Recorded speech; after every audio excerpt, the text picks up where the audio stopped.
황보선의 출발 새 아침. 네, 황보선의 출발 새 아침 3부는 여론조사, 여론 분석으로 시작하겠습니다. 자, 무릎을 탁 치게 만드는 예리한 분석의 수유자 배추도사 인사이트 K 배종찬 연구소장과 함께합니다.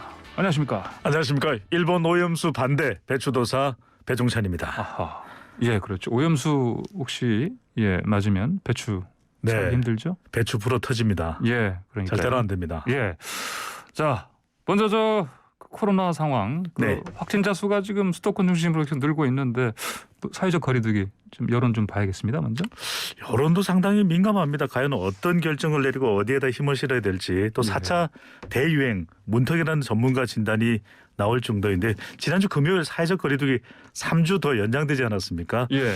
리얼미터가 YTN의 의뢰를 받아서 지난 9일 실시한 조사입니다. 자세한 사항은 조사기관의 홈페이지에서 확인 가능합니다. 거리두기 단계를 격상하지 않고 유지 결정에 대해서 물어봤는데 잘한 조치다 48.8%, 50%에 가까웠고요. 예. 잘 못한 조치다가 46.8%로 팽팽하게 나타났습니다. 그러니까 좀 더 강화해야 될 것 같은데 예. 왜 이렇게 팽팽하게 나왔을까? 아마도 방역 차원의 결정 그리고 경제 사정에 대한 인식이 좀 팽팽하게 맞서고 있는 것으로 보입니다. 그러니까 좀 확진자가 늘어나니까 이거 위험해. 이거 강화해야 되는 거 아니냐 이렇게 생각할 수 있는데 장사하시는 분들 또 자영업청 소상공인 분들이 생각할 때는 아이고 뭐 요즘 이렇게 계속 확진자가 나와도 경제가 걱정이야. 이런 의견이 맞서고 있는 상황으로 나타났습니다. 알겠습니다. 저 오세훈 신임 서울시장이 사실은 후보 시절에도 얘기했지만 이른바 상생 방역, 서울형 상생 방역 이건 이제 강조하고 지금 실제로 자가 진단 키트인가요? 이런 얘기도 했었고 그런데 자 어떤 이유로 지금 이렇게 한다고 보십니까? 정부에서도 자가 진단 키트 도입에 대해서는 검토를 한 것으로 알고 있거든요. 그만큼 좀 더 빨리 이제 확진자를 파악하는 것이 중요한데 오세훈 서울시장은 자가 진단 키트를 도입해서 확진 여부를 빨리 파악한다면 영업 시간을 좀 더 유연하게 가져가도 되는 것 아니냐 이런 이야기를 일단 하고 있거든요. 유연하다는 건 더 사실은 늘리는 거예요. 영업 시간을 더 좀 늘릴 수 있다. 이렇게 이제 보고 있는데 이른바 서울형 상생 방역이다. 서울형 거리두기다 이렇게 설명을 하고 있는데 그건 이제 아마도 이 서울의 자영업청이나 또는 이 소상공인들이 상당히 어렵기 때문에 여기에 이제 방점을 찍은 것으로 보였는데 이게 또 우려가 나오는 것이 이렇게 서울의 확진자가 가장 많이 나오고 있는 상황인데 이게 정부와 방역을 다르게 하는 것이 과연 맞느냐 이런 지적까지도 나오고 있습니다. 경제적 차원에서는 오세훈 시장이 이렇게 서울 상생형 방역을 강조하는 이유는 역시 경제입니다. 자영업청 또 소상공인의 무게를 두고 있는 것이고 정치적 차원도 있을 것으로 분석이 가능할 것 같은데 정부나 여당의 방역 정책과 차별화하는 거죠. 이른바 오세훈 칼라의 서울형 상생 방역을 시행함으로써 오세훈 시정이 좀 다르구나 이런 평가를 받기 위한 전략적 보석도 깔려 있는 것으로 보입니다. 앞으로 이런 말씀하신 오세훈표, 오세훈 색깔 이 관련해서도 여론조사도 좀 그렇죠. 나오겠죠? 네, 이미 나와 있는데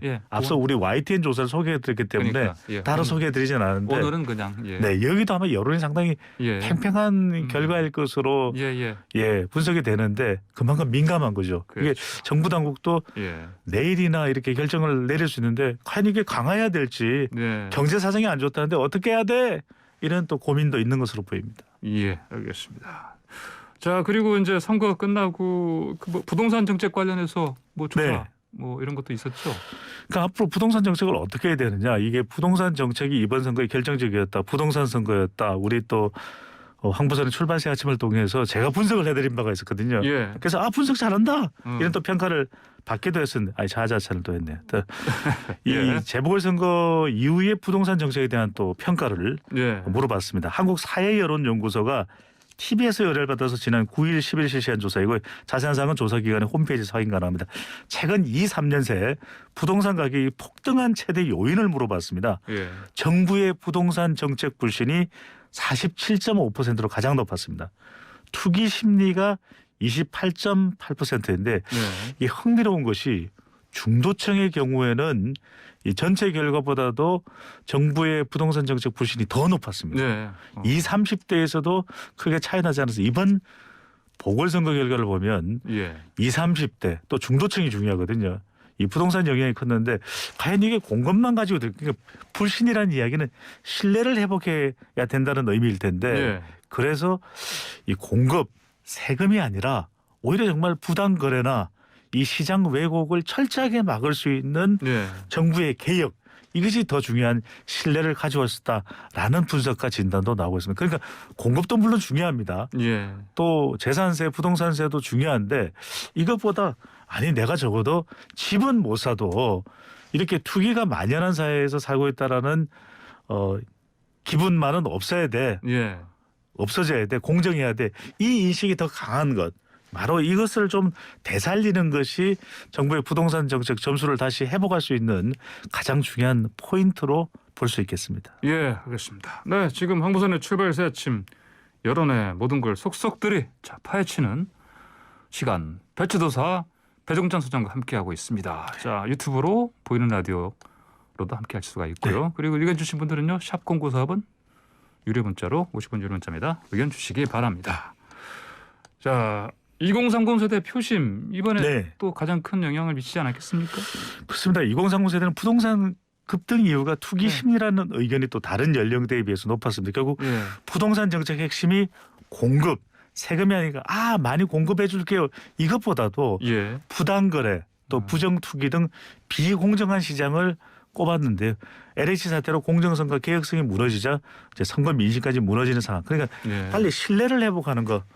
그래도 현 정부에서만큼은 정말 시간이 걸리더라도 부동산 투기 세력 완전히 뽑을 수 있게끔 예. 발본색원하겠다. 이게 좀 선명하게 전달될 수 있을 때 2030 세대의 민심도 회복될 것으로 보입니다. 알겠습니다. 자, 아까 우리 시작할 때 네. 배치도사께서 후쿠시마 오염수 반대하신다, 분노하신다 이런 목소리를 네. 내주셨는데 저 그 얘기 하겠습니다. 그 오염수 방류 결정 빅데이터 민심 좀 나오죠? 어떻게? 격앙된 반응입니다. 격앙된 반응. 예. 후쿠시마가 아니라 분노시마가 아니냐라는 이야기를 분노시마요. 드릴 수밖에 없는데 소셜 매트릭스 인사이트 빅데이터 분석 도구에 오염수를 입력했는데 예.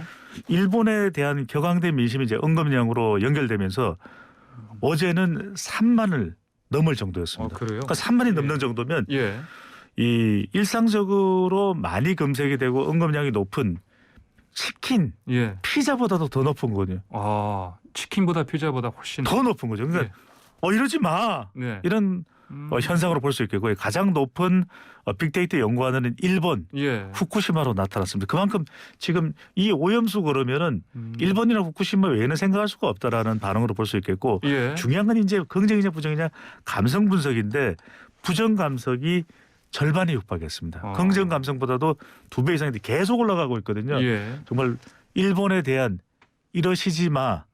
네, 분노시마가 나오고 있습니다. 다시 한번 해보죠. 아까 말씀하신 후쿠시마 아니라 분노시마. 분노시마. 네, 알겠습니다. 밀어주십시오. 예, 네. 괜찮은 워딩입니다. 네. 자, 다음으로 재보궐선거 이후 실시된 차기 대선 후보 조사. 또 윤석열 전 총장 얘기 안 할 수가 없네요. 네, 근데 흥미로운 조사 결과입니다. 그렇습니까? 지지도도 가장 높았는데 비호감도도 가장 높았습니다. 그러니까 좋기도 하고 싫기도 한 인물이 윤석열 전 총장으로 나타났습니다. 리얼미터가 JTBC에 의뢰받아서 10일, 11일 실시한 조사인데요.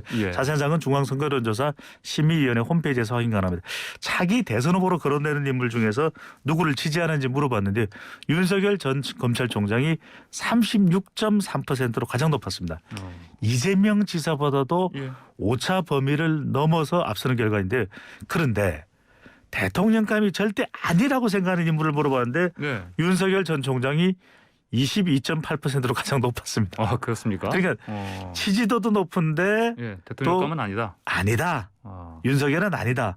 라는 질문에 대해서도 응답이 가장 높게 나타났는데 이걸 보면 국민의힘과 보수층에서는 윤 전 총장을 지지하는데 더불어민주당이나 아직까지 결정하지 못한 응답 유보층에서는 아니야. 대통령감은 아니야.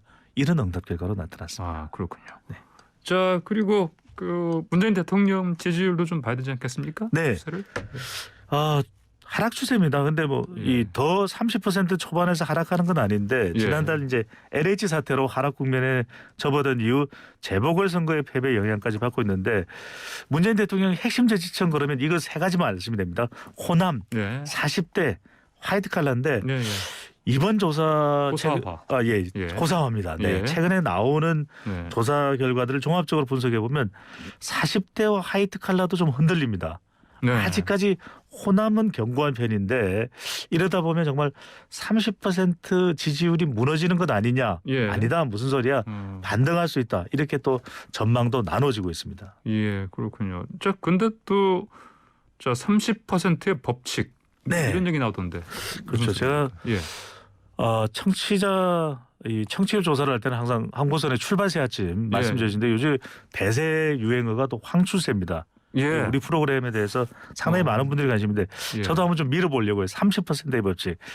대통령 지지율은 선거, 국정 또 국정 수행 여당에까지 영향을 주는데 역대 대통령 중에서 대통령 지지율을 30% 유지 못하면 정권이 교체됐거든요. 그런데 30% 이상이면 정권 유지가 됐습니다. 이른바 30%의 법칙.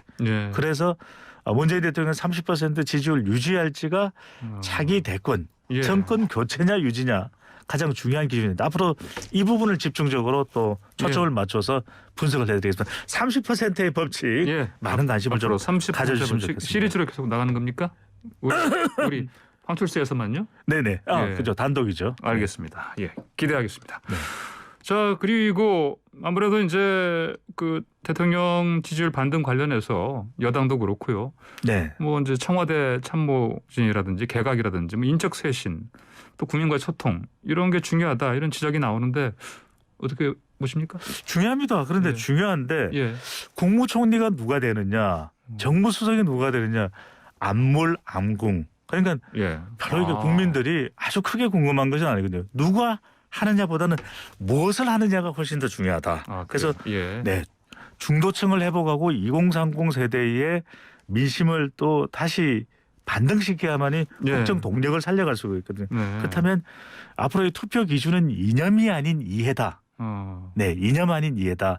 이데올로기 아닌 인터레스트다. 이런 이야기가 나오고 있기 때문에 지지율 반등의 핵심은 이제 남아있는 임기가 이제 1년째 정도 되니까 다 못할 겁니다. 그렇다면 첫 번째 선택과 집중. 두 번째 개혁에 초점. 개혁이 미진했다. 세 번째로는 공감대를 형성할 수 있는 소통. 이것이 된다면은 얼마든지 또 효과가 있을 것으로 보입니다. 그렇군요. 정당 지지율 좀 변화는 좀 어떻습니까?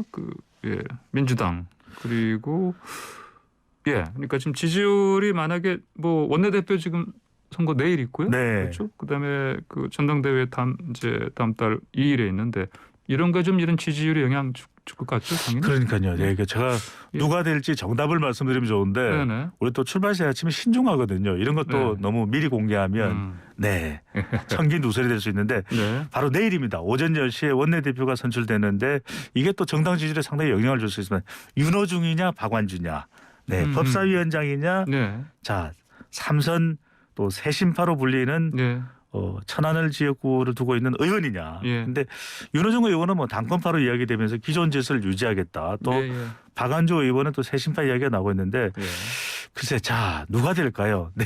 내일이면 알 수 있는데 지금 정당 지지율을 보면 좀 변화가 많이 필요하다. 선거 결과를 봐도 그렇고 이렇게 이야기가 나오는데 그런 반면에 또 기존의 이 대통령과의 관계, 당에서의 역할 비중, 또 사선 의원 이렇게 생각하면 윤호중 법사위원장 쪽으로 좀 기울어지는 것 아니냐 이런 전망도 있습니다. 그런데 배추도사가 보기에는 또 초선 의원들이 80여 명 정도 되거든요. 그러다 보니까 좀 변해야 된다. 이것도 반영이 될 수 있고 또 핵심적인 것은 법사위원장 자리를 윤호중 의원이 또 계속 유지해야 되는 것 아니냐. 개혁을 위해서, 개혁의 성공적 마무리를 위해서 이런 이야기도 나오기 때문에 오늘 우리 방송 듣고 표심에 또 영향을 받지 않을까. 의원분들께서 변하냐 아니면 또 기존대로 고수하느냐 이 부분이 상당히 중요해 보입니다.